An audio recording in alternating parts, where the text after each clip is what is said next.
never interviewed for a job and not get it. Save for when I wanted to be a candidate attorney. Save for when I was searching for articles. Gosh, the rejections I got were just humbling. And that entire experience, actually, just from the beginning till the very end, was a big humbling experience for me. It was so laced with so many challenges, so much so that right at the end of my articles, I had such a low self-esteem. I had a lot of inner work to do to regain my voice and just essentially find myself again.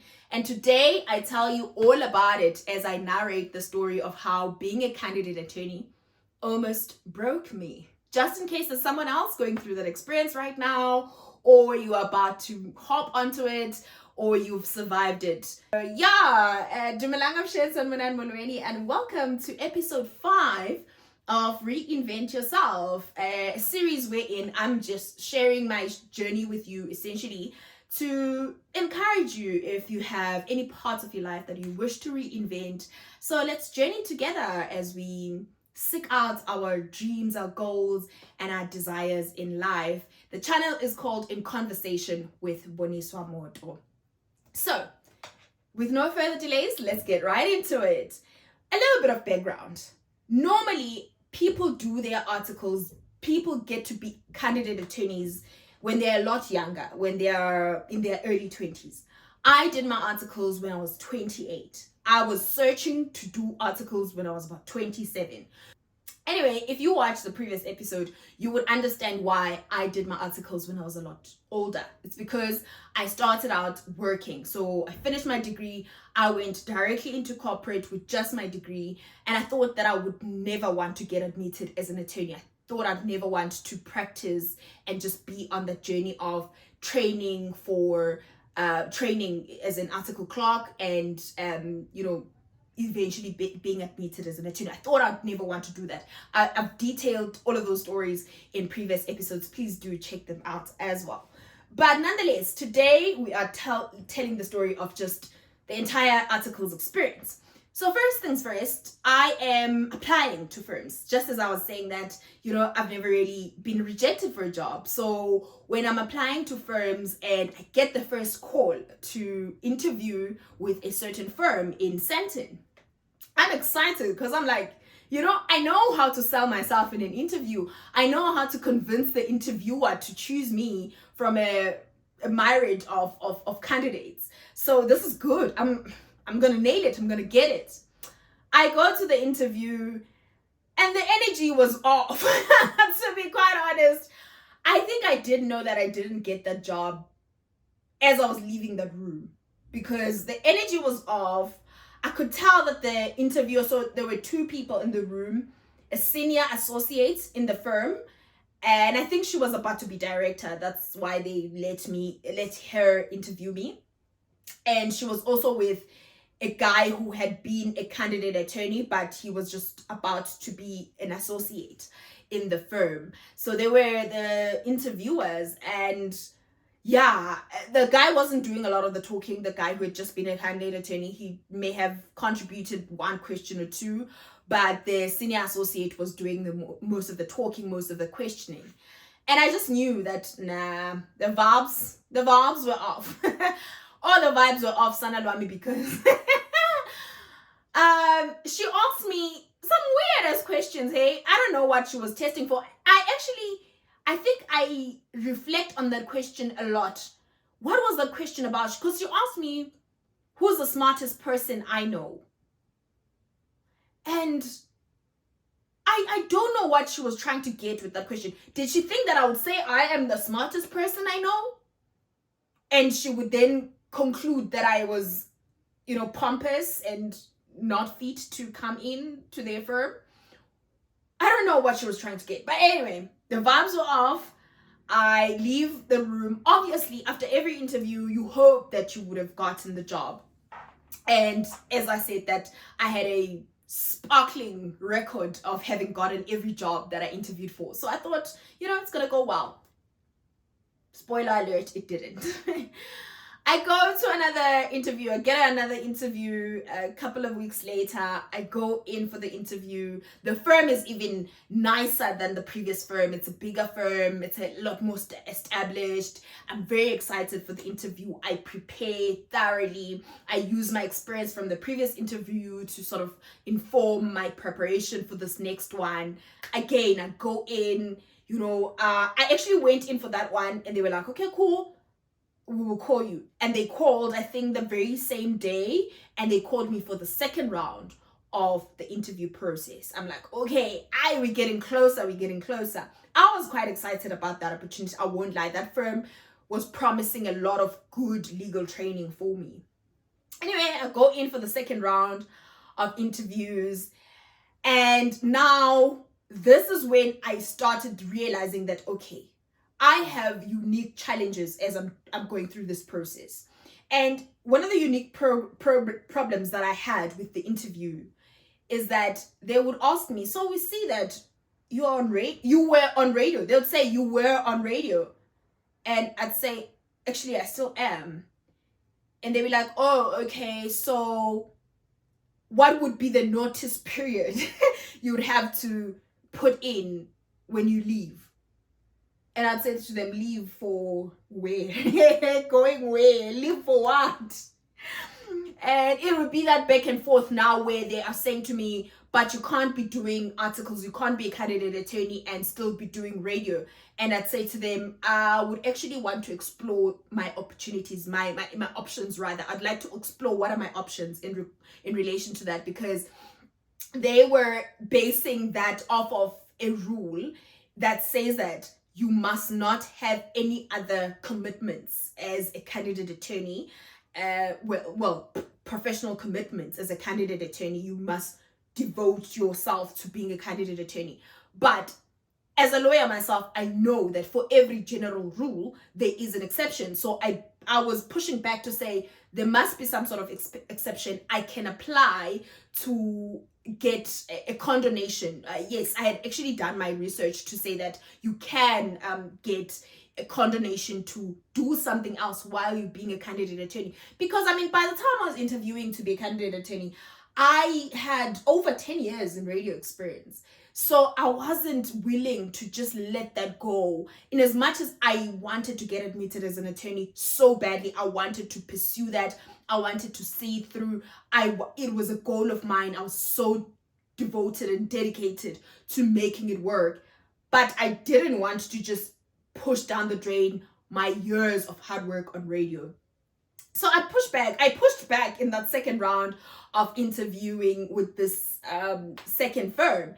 I pushed back so much so that by the time I left that room, again, I kind of knew that I wasn't going to get it. Lo and behold, indeed, I get a rejection letter. The most formalized rejection I've ever seen. They sent me a whole letter detailing just how, I was a promising candidate, but they can't proceed with me going forward. I always think of this every time I think of that rejection letter, because I started my exercise regime. Like, as I'm a person who exercises now. I'm a person who's active. I have an active lifestyle. It started on that day. That morning before I got that letter, I just woke up with a heavy heart. And the heavy heart was coming from the fact that I wanted to get articles. It was December already. I wanted to get articles that I could start in January the following year. This is 2020. So I wanted articles that I could start in January 2021. I wanted the process to just kickstart already. But at the same time, a huge part of me was like, that firm, they're going to push me to quit radio, and that's not what I want. So I was sort of caught between a rock and a hard place, essentially. And I woke up with a heavy heart. I was tense. I had a lot of tension.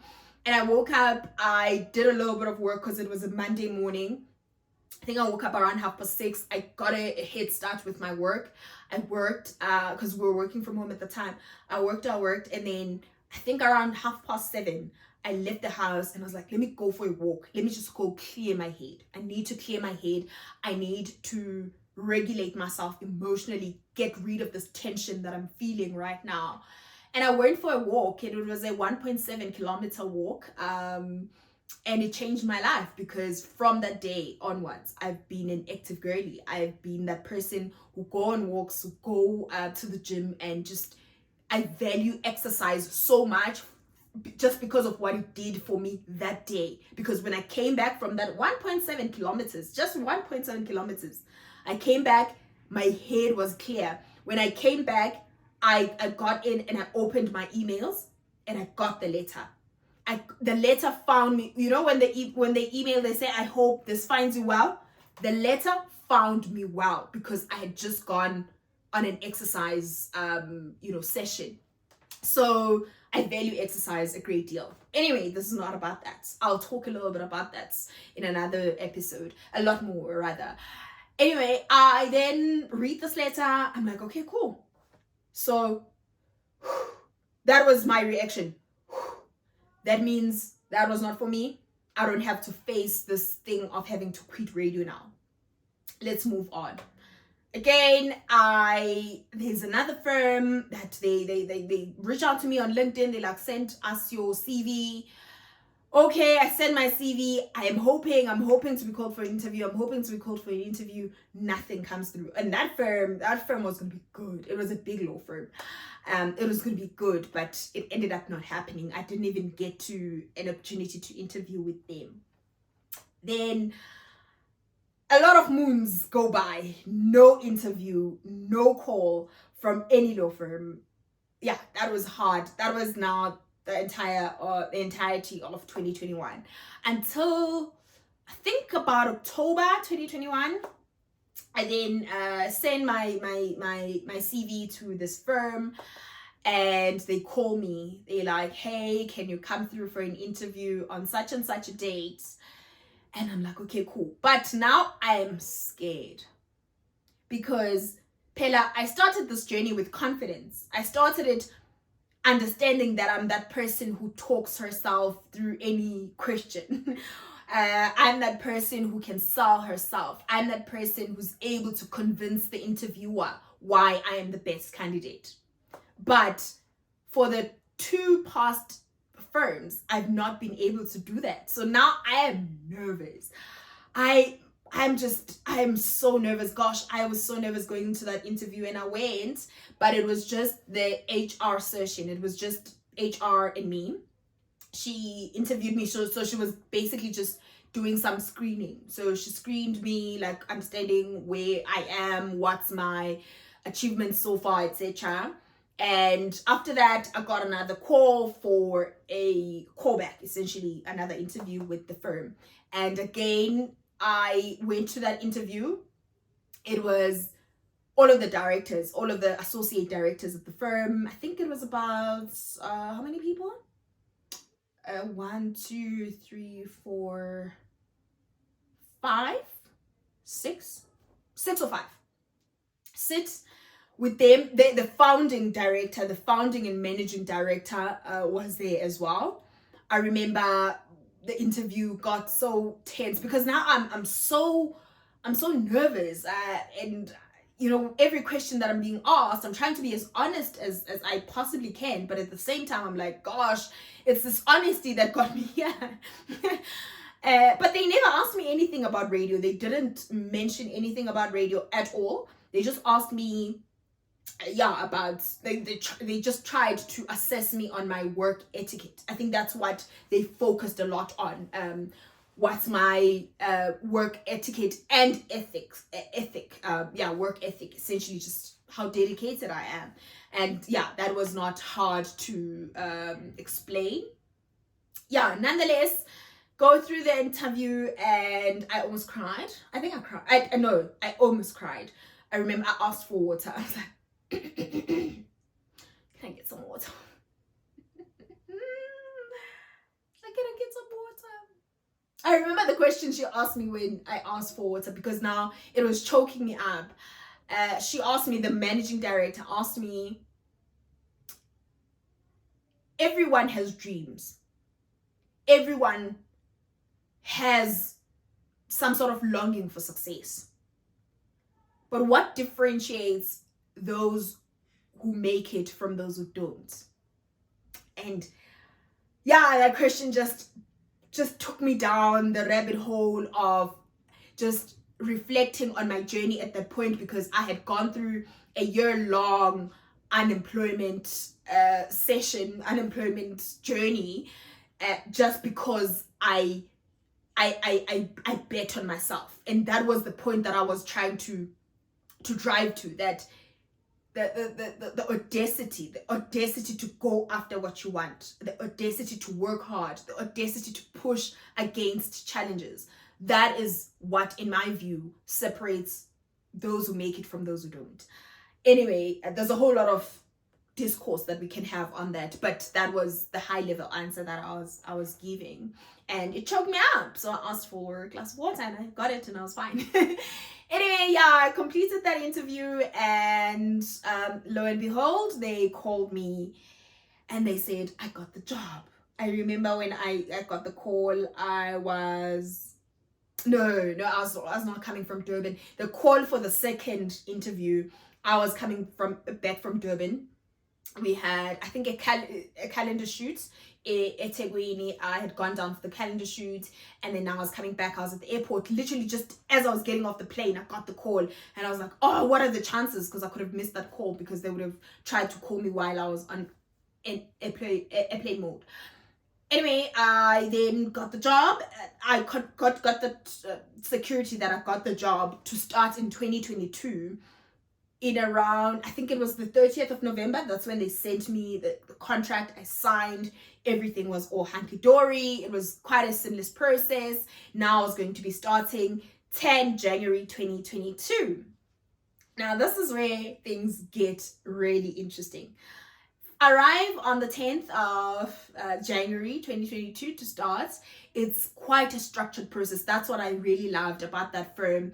They had systems in place. By the time we arrived, we had our first day, everything was set up. HR was there taking us through, introducing us to everyone, just showing us around the office. And when we got to our desks, our laptops were already set up. We were getting our passwords, and just, yeah, things were just structured. I really loved that. So yeah, we get there. It's our first day of work. Yay! And it starts, and the energy is quite good. I think that's another thing I loved about that firm. When I arrived, I remember telling my husband, now boyfriend then, that the energy, the vibes were immaculate. The energy was good. I won't lie. From first day to second day, third day, and I think towards the end of that week or early the following week, we then get to have a meeting as candidate attorneys. We get to be called into a room with all the management of the firm. They call us in to essentially just talk to us. And yeah, that meeting was such a turning point, because they call us in, they just start us off by talking to us about the dress code, general, work etiquette. Do not gossip. Do not talk in the corridors. Don't be that person who is constantly negative and complaining. Don't be that person. Just good stuff, good quality advice about coming into a workplace. And I guess as a candidate attorney, they assume that you've never worked anywhere else, so they want to give you that sort of background in those ground rules. So they lay out these ground rules, but they are starting to sound a lot more like, this is a slave driving environment. You are a slave, I am your master, and that's how it's going to be. Because they start saying things like, you cannot leave the office before your seniors. So anyone who's senior than you, you're a candidate attorney, you are at the bottom of the food chain.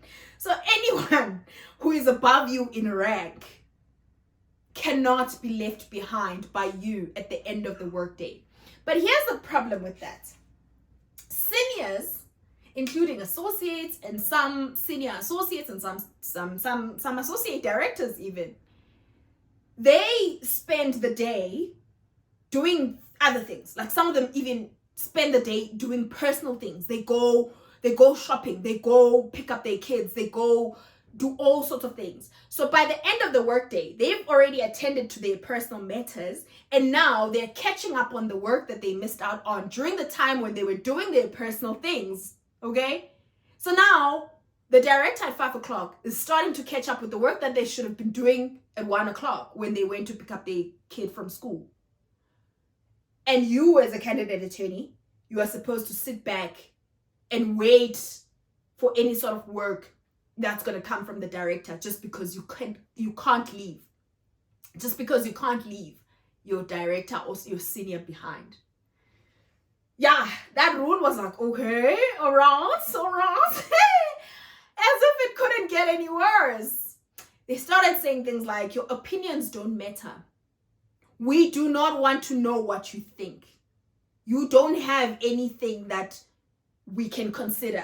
In your head, your brain cells cannot compute anything that would be of value to us. So we don't want to know what you think. They even went as far as saying, candidate attorneys, they literally said this. One of them said this. She said, candidate attorneys are supposed to be like kids. They should be seen and not heard. Oh, that took me out because I'm like, what do you mean? So you mean that for this entire year, I have to suppress my voice completely because I cannot be heard, only seen. I need to only be seen. And yeah, and then I think everyone who's gone through articles, they would know that seniors and their principals like to bring this up, that, you know, other principals are horrible, other principals are very harsh, they're very hard, they'll flang papers in your face. And they say this to say whatever bad treatment that you receive cannot compare to what I went through when I was a candidate attorney. No matter how ill treating I may be to you, it cannot compare to what I went through because I had a senior or I had a principal who would fling papers in your face or in my face.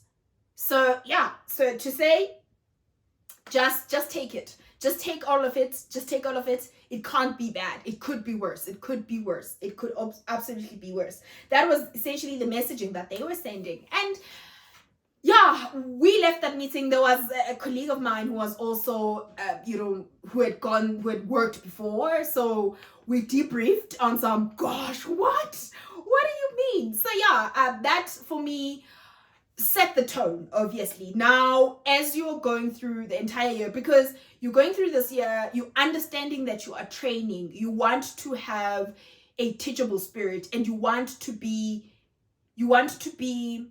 likable. I'd say you want to be likable to these people, because if they don't like you, if they don't like working with you, they're not going to give you work. And if you don't get work, you are not going to get training. You are not going to know. You are not, by the end of your training, you would have not gotten valuable experience and valuable exposure into what you're trying to get exposure into. So it was important to listen to those ground rules, to act in accordance with those ground rules. And so that was me. It was so bad for me, the experience. I took their words so literal that I would not talk to the phone in the office. I would constantly be whispering. A friend of mine used to laugh at me that when I would send her a voice note when I'm in the office, you see that voice note, those levels when you're sending a voice note, it would be flat because I'd literally be whispering when I'm talking to her, when I'm sending her a voice note, just because I don't want to be heard. Remember? I must be seen and not heard. And so you just suppress yourself like that. You constantly just second guessing everything that you're doing. Is this too much? Am I being too out there? Am I being heard when I'm supposed to only be seen? Am I voicing out my opinion? And I thought that one was only applicable to the senior management. Initially, I thought, okay, I'm not going to voice out my opinions to management, as in associate directors. And then this one day I was working with this particular senior associate, and we're working on a certain matter, and I had an opinion, and then I voiced out my opinion. And with her, she took it so personal. It was as though I'm just I don't know, I'm just saying I'm smarter than her, or I have better ideas than her. She just took it so personal. She got so angry. I could see that, okay, if I push with this opinion of mine, she's gonna hate me, and I'm never gonna get work from her, and work with her. So I tried from that day onwards. I think I literally wrote it in my journal, because it was such an experience. It was like, okay, here you are not supposed to be showing that you have any single brain cell. You should just act as though you can't think, you don't know anything, you've never worked anywhere else, you've never been exposed to anything. Just be quiet. Just don't share a single thought. And that's how I proceeded with the rest of the year. And now imagine what that does to your self-esteem. Imagine what that does to your intellectual, ability, because now you constantly just thinking, no, my thoughts are not good enough, my opinions are not good enough, my intellectual contribution is not good enough, so let me hold it back. And that conditioning can be very, very detrimental, and it was to me. By the time I finished articles, I just wanted to be out. And I said at the beginning that my experience was humbling right from the start till the very end, because I'm saying till the very end, and I literally mean that, because I think I left the firm end of July. Yes, end of July, I remember. On the 1st of June, I was in church. It was a weekday. I'd gone to court. I went to court. I had some submission, and then I passed by church. And there's the church by Wits, Holy Trinity Catholic Church. I passed by there. I went inside the church to pray, because I wanted to be out of that experience. I had already done my 1 year prerequisites. I had done that 1 year that was required of me. I'd already done it, and I wanted to be out of that experience. I wanted to be out of that place, as in yesterday. I went into the church, I prayed, and I was bawling my eyes out. The treatment was at that point, and I think that the thing about articles is that the most senior person suppresses the person who's just under them, and then it just goes down. And then by the time you get it as a candidate attorney, it's a lot harsher, because the senior associate who's harsh on you, they are probably getting pressure from up above as well, and they're now just letting it all out on you. There was this senior associate that I was working with at the time. She was just so rude and just so unnecessarily just horrible person. And I remember I went to the church and I prayed, and I was bawling my eyes out, just because of how difficult that experience was, how challenging it was for me on a personal level. I understand it to be challenging on a professional level. That's good, because then it grows you, and it makes you a better lawyer. But on a personal level, I was just crumbling. I was breaking down every day, and it was harsh. The associates, actually the person was horrible. It wasn't even a senior associate at the time. She was just a near associate, I think. The associates were even a lot. Guys, gosh, I remember the other one that I worked with initially. I'll wake up every morning.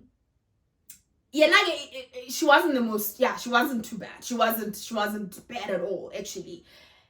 Well, she wasn't too bad. She wasn't too bad, because I'll wake up in the morning. She had some sort of changing moods. One day she's gonna be happy, and which is typical for any workplace. But now this is a person who's supposed to train you and give you work and sort of comment on your work. So depending on her mood, your work may be just worthless. Or if she's in a good mood, oh, you're doing well, your work is great, So every morning, because I would not know what mood am I gonna find her in, I used to take daily morning walks, at least 5 kilometers every day. On days that I'd be lazy to go out on walks, I think to myself, girl, go get your endorphins, go get your feel-good hormones now, so that when you get to work, you will have some sort of leverage. You will have some sort of good feelings, good emotions, like good hormones, feel-good hormones rather, going through your blood, that by the time they deplete, it will be almost the end of the workday. So just buy yourself some feel good hormones so that you can deal with this person, deal with whatever mood that you find herself in. And that was my life for a whole year. And yeah, so that was the experience, and it was truly difficult. But at the end of it, I'm glad that I went through that. I'm glad that I got to be trained in that firm. As I've said in previous episodes, they had such good clients, the work was great, the training was quality training. I'm proud to be a lawyer that trained with that firm, but just their personal dynamics and the hierarchy that I think exists in every law firm, that was quite harsh, but that was my experience. I am here. I lived to tell the tale, and I said I had to do a lot of inner work to find my voice again. I'm still finding my voice to this day, and just refining it and retuning it to speak in the direction of my dreams. And that, ladies and gentlemen, brings us to the close of our episode today. Looking forward to meeting you in episode 6. Thank you for tuning in to In Conversation with Boniso Mod.